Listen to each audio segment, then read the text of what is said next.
Đây là máy tập luyện cầu lông tự động, hỗ trợ người chơi luyện tập trực tiếp. Cầu được xếp trong ống chứa phía trên và cấp xuống từng quả theo đúng trình tự.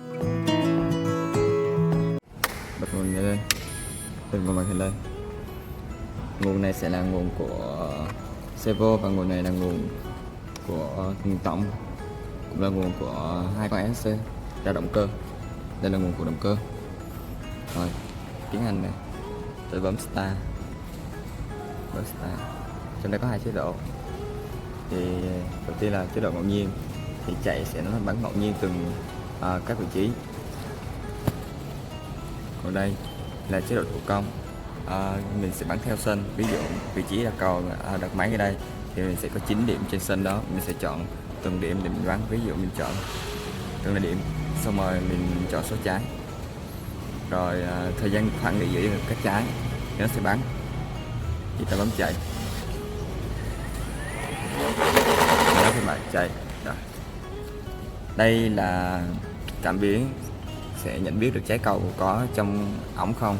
Còn đây là cảm biến là phía trước, nếu mà có vật cản thì nó sẽ dừng lại. Ví dụ đây, khi có vật cản thì nó sẽ sáng lên. Rồi, cái chế độ thủ công. Thủ công này là cái mục để dùng để test máy. Ví dụ mình chạy thì động cơ sẽ chạy liên tục. Động cơ sẽ chạy liên tục. Rồi, cái động cơ này.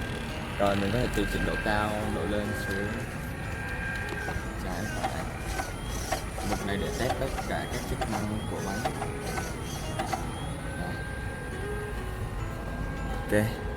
Còn mục ATS này sẽ là auto shot, là ở cảnh siêu chậm, có thể quan sát rõ toàn bộ cơ cấu cấp và phóng cầu. Chốt giữ và lưỡi gà điều khiển từng quả cầu trước khi phóng. User đưa quả cầu vào chính giữa hai bánh phóng. Hai bánh kẹp và gia tốc, làm quả cầu bay ra ngoài.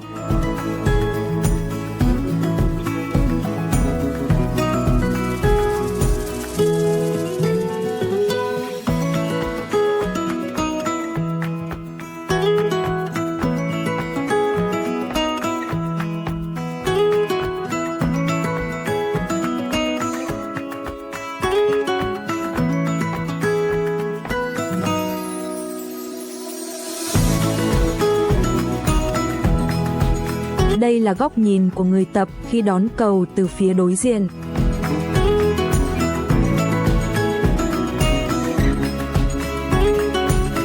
Sau khi phóng, máy tiếp tục lặp lại chu trình để tạo nhiều lượt cầu liên tiếp.